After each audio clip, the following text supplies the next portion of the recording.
Siku ya leo ninazungumzia juu ya kutokata tamaa. Ukisoma kwenye Galatia sura ya 6 mstari wa 9, Biblia inasema tusichoke kutenda yaliyo mema. Maana yake nini? Tusikate tamaa. Nitaanza kwa mfano huu ambao uko hai. Aliyegundua soda ya 7 Up imeandikwa 7 juu kwa Kiswahili kizuri. Alijaribu mara ya kwanza ikashindikana. Peka mahaba anaambiwa kwamba hii soda haifai. Mara ya pili akasema mahaba asema hii haifai soda. Mpaka mara ya 7 akaandika 7 juu na 7 Up. Maana ni kwamba ankata tamaa, pengine sisi hiyo soda ya 7 tusingefanyaje? Tusingeipata. Tunajifunza kutokata tamaa. Ukifanya jambo lolote lile, jaribu tena na tena, usikate tamaa, never give up. Usikate tamaa mapema, songa mbele. Lakini mfano mwingine wa pili tunajifunza kwa mtu aliyegundua balbu ya wati 99 ya umeme. Ukimuuliza jamaa yuko kutoka kitabu chake cha Edwin Thomas, anasema kwamba ile balbu alijamala ya kwanza kwenye umeme ikana pasuka.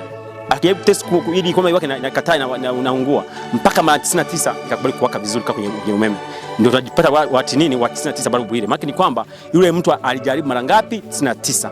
Kwa lugha nyingine kwamba usikate tamaa. Ukiamka tena simama tena, simama tena, simama tena. Ndio maana Biblia inatuambia tusichoke kutenda yaliyo mema, maana tavuna matunda yaliyo mema kwenye Galatia 6 sura ya 6 mstari wa 9. Na maana hiyo ni kwamba ndugu zangu wa Tanzania, naomba nisikiza wote, usikate tamaa. Mtangulize Mungu. Jambo ambalo ni jema ni la Mungu. Ndio maana sasa tusichoke kutenda yaliyo mema, maana jambo la Mungu. Kwa kila jambo unalofanya wewe, hakisha au kati tamaa. Songa mbele. Mfano mwingine wa mwisho na muhimu sana ni mtu aliyegundua baiskeli. Alikuwa naamini kwenye mfumo wa power of consistency, nguvu ya muendelezo, power of consistency, nguvu ya muendelezo. Yule aliyegundua baiskeli anakwambia mara ya kwanza alikuwa akiendesha baiskeli mara ya kwanza anadondoka, ilikuwa ni ngumu. Vivyo hivyo hata kwenye maisha yako binafsi wewe, unapoanza jambo lolote ile mwanzo inakuwa ni gumu, upasi kukata tamaa. Ndio maana aliyegundua baiskeli yule mara ya kwanza alikuwa anaendesha ilikuwa inakuwa ngumu, lakini alikuwa anapiga pedaling. Baiskeli kwa rahisi na kwenye pesa hatimaye baiskeli fanyaje ikatembea. Maana nini? Kwenye maisha yote ile kuna milima kwenye maisha yako, usikwepe milima ile.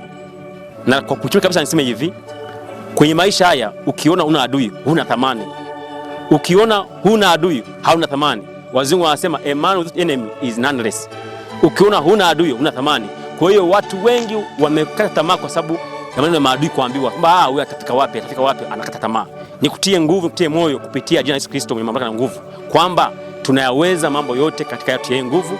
Na wewe songa mbele, usikate tamaa. Ukianza jambo fulani usichenjiane, songa mbele, songa mbele, songa mbele, usikate tamaa. Never give up.